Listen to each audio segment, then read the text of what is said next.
Hello, YouTube. Since my last unscripted video about the Paris attacks went over so well, thanks for all the views, guys, I decided I'm going to make another topical unscripted video. This one is about International Men's Day. Now, to start off, I want to talk about something that's a current event that I feel is very, very important, and it's about Gregory Allen Elliott. I'm assuming most of you have heard about this, but if you haven't, I'll just quickly go through it. This is the guy who is a Toronto street artist and graphic designer who was the unfortunate person to disagree with a prominent Toronto feminist on Twitter. She had basically been trying to organize harassment against the guy who made the punch Anita Sarkeesian in the face, quote-unquote, video game. And he disagreed with her tactics, and so she decided to have him charged with harassment because him disagreeing with her made her feel unsafe, supposedly. Now, this is obviously ridiculous, and he's currently on trial for this. And if this is something he's convicted of, then that could set a horrible, horrible precedent, because anyone can claim to have been made to feel unsafe online. And if that happens, that he can be not only arrested, which is bad enough, that's already unacceptable. But if he actually gets convicted of this, then that means that basically the internet is no longer free at all. Like, free speech is officially dead online, especially if you're in Canada, because anyone at any time can just say, "Oh, you made me feel afraid, I'm going to have you thrown in jail." That's basically the precedent that sets, because there's no evidence at all that I'm aware of that he actually did anything that any reasonable person would consider harassment. So I'm not the front person on this. I'm not the most informed person in this. I'm actually going to link you below to a video by Lauren Southern, who I'm assuming most of you are already aware of, where she does a quick rundown of the situation. She's also gone much more in depth. She's talked to Gregory Allen Elliott's son, and there's apparently going to be a big stream hosted by Milo Yiannopoulos this Saturday. So I recommend you check all of that out. And if you have any spare money, this would be a good cause to donate to, helping him out with his legal fund. So that's the first topic I want to talk about. The next thing is just men's issues in general. This is International Men's Day. This is a time to focus on men. Normally, I'm not big on focusing on genders. I think gender gets talked about way too much already. It's usually not the biggest factor in most problems. There's usually something else, like poverty or ethnicity or income or whatever. So there's usually some sort of confounding factor. But there are certain things that men face that women tend not to. And a big part of it is the way men are treated in society. I'm not a big believer in there being huge biological differences between men and women. I think a big part of it is the way we're socialized, and it's a long-term thing. It's not like we're not blank slates when we're born, but it's the way men have been treated for generations, and the way women have been treated for generations by men and by women. So men, in general, are treated in a way that they're not allowed to express their emotions as much as women are. They're not rewarded for expressing their emotions the way women are. When a woman cries, everyone reacts as if there's a fire to be put out. And when a man cries, people point and laugh. So that right there is clear evidence that men and women are treated differently in society. And it's not just that, but men are also given all these unrealistic expectations about who they should be, how they should act. Just look at basically all the material given to kids, and it's all, for men, they get this message that life is all about finding a woman, being with a woman, protecting a woman.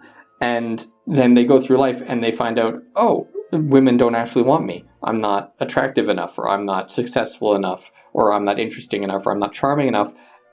And then they're denied the very thing that they've been told every man should want and every man should have. And then all sorts of problems result from that. And that's I'm oversimplifying here, I'm generalizing, but that is a major issue that I think men face that isn't addressed. Nobody gives a shit.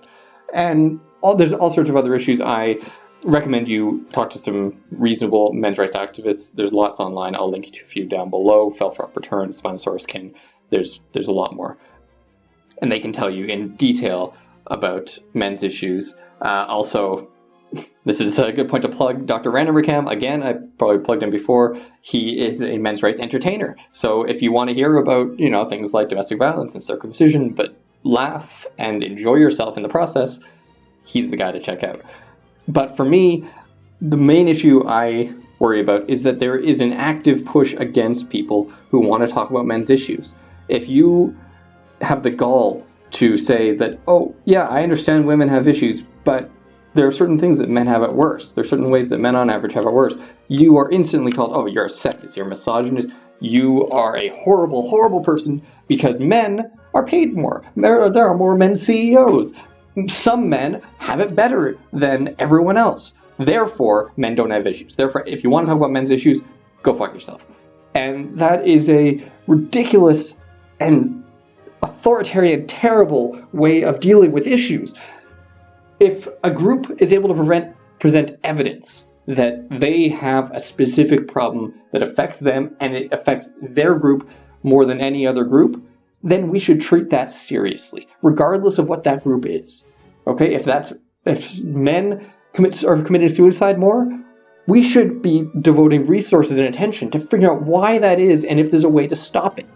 Not just assuming, oh, well, it's because of traditional gender roles, men have to be stoic, therefore they commit suicide. No, you don't get to just decide why everyone else committed suicide. I have known people, I have family members who have committed suicide, and it's not just because of traditional gender roles, so fuck you. Okay? There's any number of reasons why men commit suicide, and we need good research on why that is and how to prevent it from happening, because good men are dying all the time.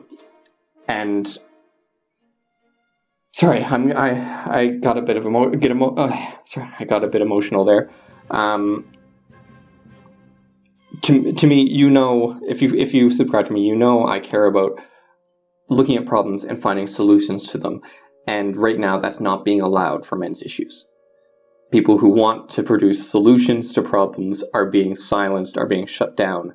And right now, really, the men's rights movement should have a lot of support, and they don't because of this, because of the demonization that happens. And what you end up having is only the people who have nothing to lose, only the people who are willing to devote their entire life to it are able to become men's rights activists, because if you have anything to lose, if you've got another career, you can't do it because your career could very well be destroyed, or you could be sent to jail just because you care about men's issues or you don't care as much about female issues.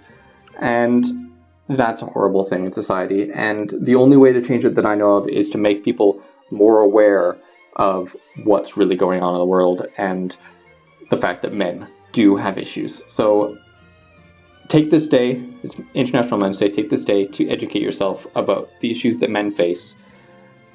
And, don't become a radical. Don't start thinking that men are this oppressed group that are being targeted by everyone in the world. But come away hopefully recognizing that there are certain issues that men face that women don't. And those issues deserve attention, just like the issues that women face that men don't deserve attention.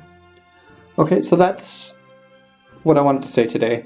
I hope this video has had a positive impact on your day, and I hope that we can all come together to help each other as human beings going forward. So thank you for listening. Like, dislike, subscribe, or share as you see fit, and I wish you all the best.